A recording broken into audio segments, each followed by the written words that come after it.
Hello and welcome. My name's Josie Currie and I'm a Year 11 high school student at the Riverina Anglican College in Wagga Wagga, Australia. This is a series of brief interviews with some of the most significant leaders in STEM from around the world, and they're all amazing women. I'm passionate about science, technology, engineering, mathematics, and medicine, or STEM as we say now, and I will pursue a career in STEM. So I'm honoured to be able to ask a few questions of some inspirational women in STEM. I really want to thank them all for generously taking the time to chat and, importantly, pass on their rich insights. Hopefully, other young women with an aptitude for STEM can take inspiration and guidance from their experience and insights. The role of these interviews is to inspire the next generation of women in STEM. Today I'm speaking with Lieutenant Colonel Jasmin Diab. Lieutenant Colonel Jasmin Diab is a combat engineering commanding officer of an engineer regiment in the Australian Army. Jasmin joined the Australian Army after graduating from the Australian Defence Force Academy and Royal Military College, Duntroon. Jasmin has a Bachelors Degree in Science with majors in Physics and Chemistry, a Master's Degree in Defence and Military Studies, and a Master's Degree in Engineering Science in Nuclear Engineering. With a background in explosive ordnance disposal, Jasmin has spent the majority of her career providing operational and training support in countering chemical, biological, radiological, nuclear, and explosive threats and has seen operational service both domestically and overseas. Lieutenant Colonel Diab is a big advocate for thinking differently and is a co-founder of the Defence Entrepreneurs Forum Australia, which encourages bottom-up conceptual innovation through pitching ideas to defence senior leadership. She is also the president of Women in Nuclear Australia, the Australian representative on the Women in Nuclear Global Board, and a member of the Arkansas Nuclear Safety Committee. Jasmin is a mum, a leader, and diversity advocate. Thank you, Lieutenant Colonel Diab, for taking the time to chat today. If I start with your undergraduate studies, what drew you to a career in physics and chemistry, and what excites you about this space? I have always been fascinated by science, but when I finished high school, I actually had two applications for uni in. One was to do performing arts at Uni of Queensland, and the other was to do a Bachelor of Science. And I don't know what it was at the end of the day that drew me to studying science. Maybe it was the prospects of having a stable career afterwards that made me finally decide it. But I've always found science really fascinating. It can tell us how everything works in a way that I think is really interesting. So that's what really drew me to it. Yeah, nice. And what drew you into studying engineering and more specifically nuclear engineering? So this is going to make me sound like a real nerd. I needed a side hobby to keep my brain active. A few years ago, I was doing a lot of work with Army, and a lot of it was really office bound, and I just wasn't being mentally challenged.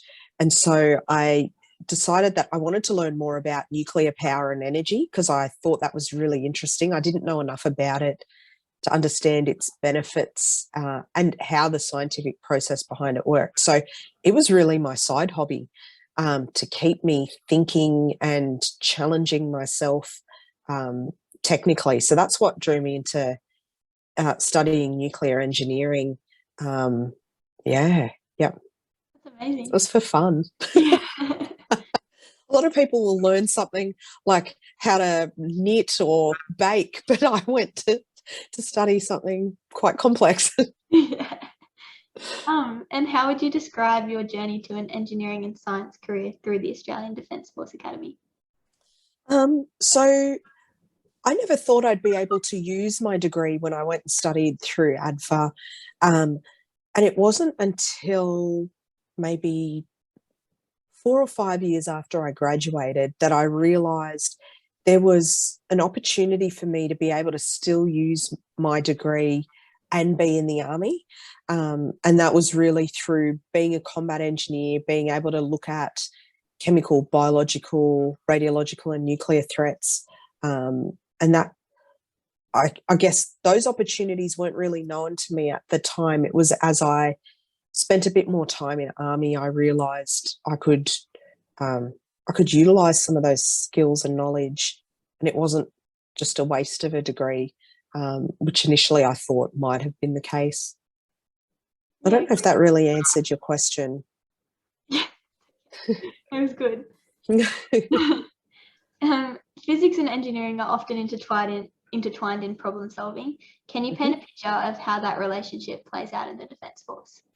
Yeah, big time. So a lot of the things I do and my unit does at the moment is solve complex problems utilizing multidisciplinary teams. So what I really spruik to my soldiers is if we have a complex problem or a threat we need to deal with, not one person can solve that problem. So having different backgrounds, and predominantly my unit comes from a science and engineering background, all our different flavors of science and engineering allow us to solve that complex problem, or at least start figuring out how we solve it, because some of these challenges are really complex and we might not be able to solve them easily. So I think that's something definitely that happens in the Defence Force in lots of different areas, and I'm lucky that I get to work in one of those areas that really focuses on that. Yeah, that's really cool. Your role in countering chemical, biological, radiological, nuclear, and explosive threats sounds both frightening and incredibly important. How do you reconcile that in a fluid situation? It is terrifying, right? But you look at things like today in the news about potential use of chemical weapons in the Ukraine, and then you hear about all these missile tests coming out of North Korea. Like, the news highlights the importance for having people that are able to understand some of these threats and try to protect Australia from them. So I reconcile that. I'm trying to make sure none of those threats come to Australia and threaten Australians. And the more and more we understand where those threats are, what they look like, how we can detect them, is really what motivates me to keep doing what I do. Yeah. Yeah, science is really valuable in decision making. Yeah, it really is. Yeah. Can you tell me what the Defence and Entrepreneurs Forum Australia is and why you founded it? Yeah. So we founded this about 5-6 years ago from a need that there was no nice way for junior leaders to pitch ideas to Defence senior leadership that weren't bits of equipment. So we had a really good method for equipment innovation, that you could pitch an idea or show a bit of equipment to a leader and they might invest in it so that other units can use it. But when it came to intellectual innovation, so how do we change how our teams are formed? How do we train differently? How do we communicate differently? There was no way to really do that. And so we really stole the idea out of the US. They had a Defence Entrepreneurs Forum, which was about bottom-up innovation. And we stole that idea and Australianized it to allow for like a forum where junior leaders could pitch to senior leadership ways we could do the job better, and have senior leaders invest in it or give us feedback as to why they didn't think it would work or ways we could alter it. And I thought that was a really exciting way to start a challenging conversation amongst lots of junior leaders about how do we do our job better? How do we perform more effectively? How do we lead in a challenging environment more effectively, and not just rely on bits of equipment to do the job for us? Yeah, sounds like a really amazing initiative. It's a fun initiative because I think for a government organisation, there's not normally a lot of appetite for that sort of disruptive change. But our Defence senior leaders really liked the idea, luckily. If they didn't, I think it would have failed miserably. That's good to hear. You've been previously quoted as indicating the importance of finding your village. Can you tell me a little about the purpose and activities of the Women in Nuclear organisation? Yeah, I am a big believer in finding your tribe and finding your village. People that speak the same language as you and are passionate about the same sort of things. So Women in Nuclear Australia is a not-for-profit organisation, and it's a chapter of the Women in Nuclear Global group. So there are about 35,000 members across the globe, all part of Women in Nuclear. And our biggest thing is to promote diversity and advocate for women working in the nuclear and radiological science sector. And that's everything from power and energy, research, nuclear medicine, security and safeguards and policy, so that we can champion for more girls to get into this kind of career path. Because in the nuclear industry, just like any other STEM industry, you need diversity to actually be more powerful and solve some of those interesting challenges. So WIN is all about that. And WIN Australia, because we're not a nuclear power country, our real focus is educating the community on peaceful uses of nuclear technology. So Australia has a great research reactor and produces a lot of nuclear medicine isotopes. And it's making sure that we're educating people that there are good ways to use nuclear and that we do that in Australia. And it's a lot of Australian scientists, women, men, doing this. And that's part of our advocacy there. And we also work with the Australian Nuclear Science and Technology Organisation and a couple of other nuclear industries in Australia to make sure they've got diverse representation across all elements of their organisation. So that's really what we do. And I'm so passionate about it because having been a lot of the times the only woman in the room, I don't like that. I want more women in the room. We need that across every industry, and nuclear is just one I'm pretty passionate about. Yeah. Be a really rewarding organisation. It is. It really, really is. And we link in with a lot of universities to make sure that there are lots of young women continuing a career in STEM. So that makes me feel good. Yeah.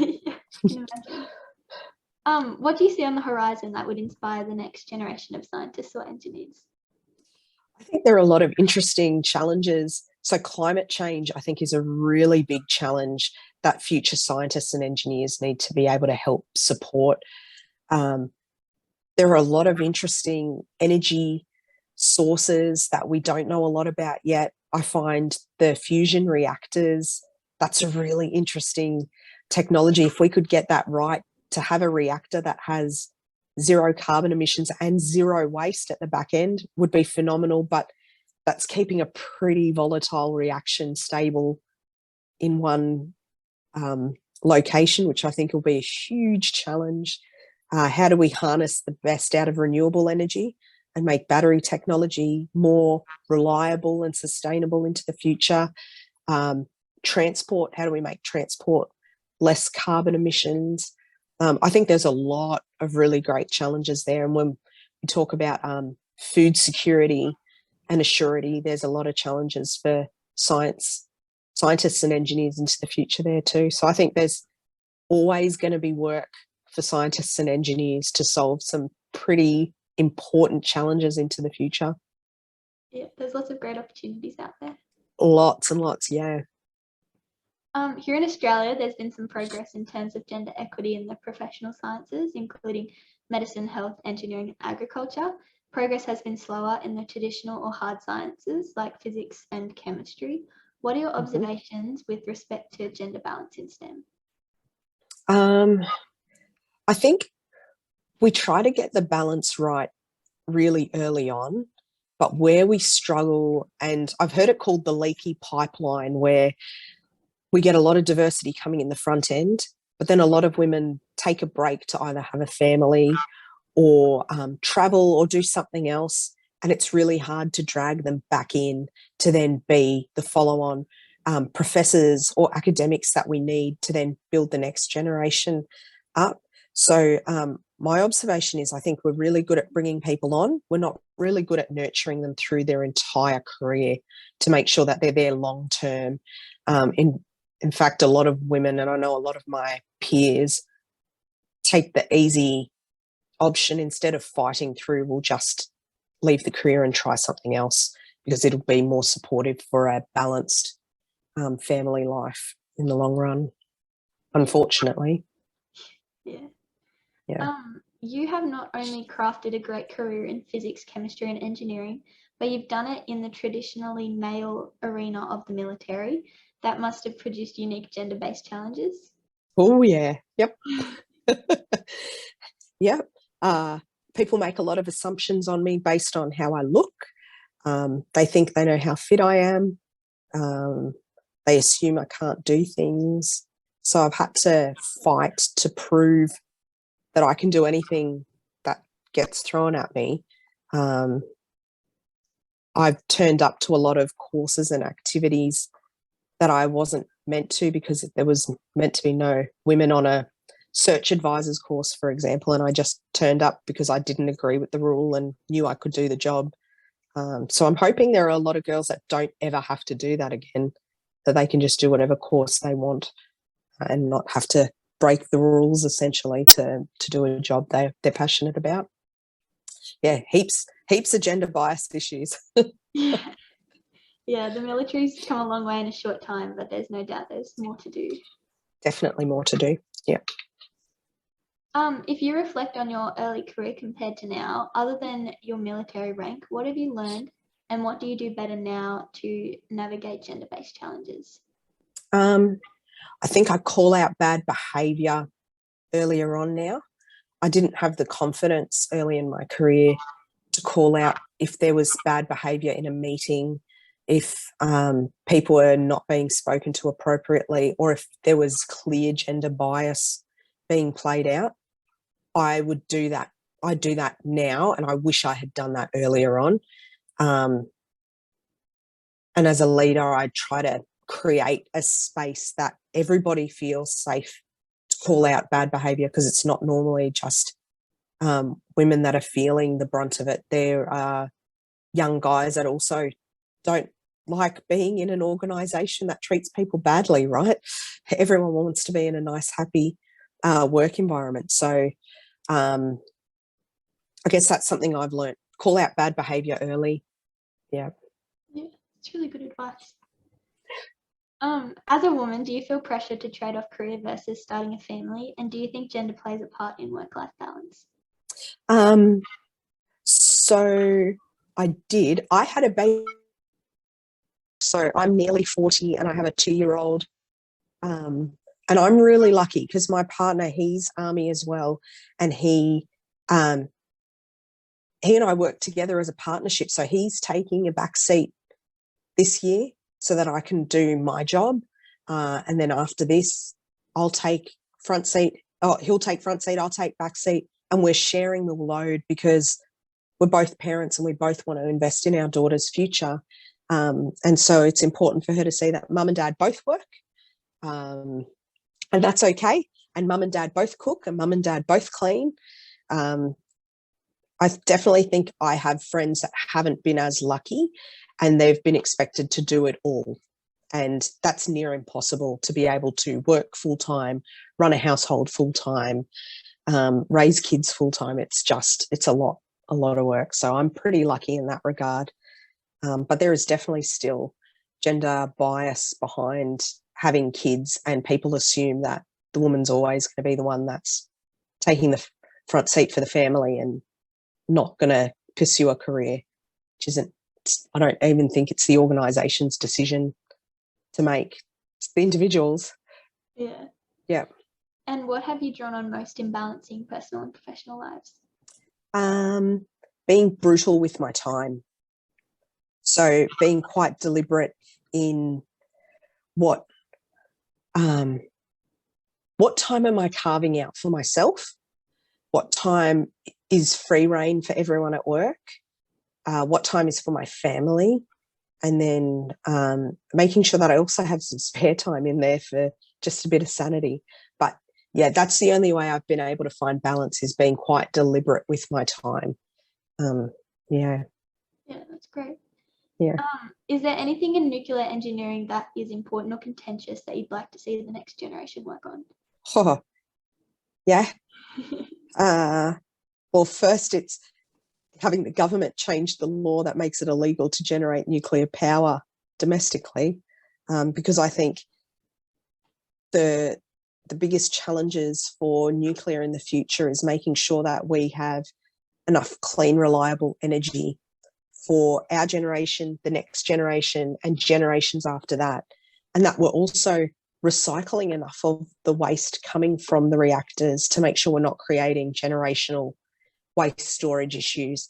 And I know there's a lot of work and research in how we recycle spent nuclear fuels to reuse them in other forms of reactors so that we're not leaving a whole heap of toxic waste at the back end. So I think that's where there's a lot of opportunity and challenge for the next generation of nuclear engineers coming through. Yeah, I think nuclear engineering is one of those high demand futures. Yeah, definitely. Yeah. Are there any other experiences from your journey that might inspire the next generation of women in STEM? I guess I'm heavily biased here coming from the nuclear background, is that a lot of the specializations in science have an amazing global network. And I think what really excites me about careers in STEM and engineering is that I get to travel the world and meet like-minded people, and we all speak the same language, being nuclear. It might not be the same verbal language for regular conversation, but we can talk around nuclear and understand each other really well. And I find that really exciting and fascinating, that I can reach out to mates all around the globe and have a really robust discussion about the future and nuclear technologies. So I think if there are young girls that are thinking of a career in STEM, if you want to travel the world, STEM is definitely a really great way to get you there, because every country has STEM challenges and we're all trying to solve them together. And speaking science is something that is universal. So you could travel the world and do that as a job. That's pretty cool. That is pretty cool. Yeah. For young women, what are the essential skills you think they need to craft and navigate a career in STEM? Confidence in themselves. I think that's probably one of the biggest pitfalls I see, is a lot of girls aren't confident in their ability, even though they are technically top of their game. They know what to do. It's just, I don't know whether it's the environment around them takes away the confidence. But I think it's building up self-confidence to be able to stand up, speak your mind, say what you need to, and then working on some of the softer leadership skills so that as you go up the career path, you have the skills to lead a team, to be able to communicate across that team. I think they're probably the two skills there. Yeah, that's really great advice. And one question to finish, do you have any other pearls or pitfalls to offer young women in high school with an aptitude for STEM? Study what you're passionate in. So I think, and it doesn't matter what flavour of science or engineering people want to study, as long as you are passionate about it, you'll enjoy it and you'll find areas of that branch of science that just keep you interested and keeps your mind active. And I think that makes work easier when you really enjoy it and are fascinated by it, and makes study heaps easier as well, because you actually want to read and learn more and keep engaged. If you're forced to do it, I think it's never going to be successful unless you're a genius that can memorize stuff. I mean, I hate biology, so I'll never get into that side of the house. I'm not very good at it. Yeah, great way to finish. Thank you for that. It's all right. Once again, I want to thank Jasmin for her incredible insights and for taking the time to not only speak with me, but also inspire the next generation of women in STEM. Thanks, Josie. That was really lovely. Thank you.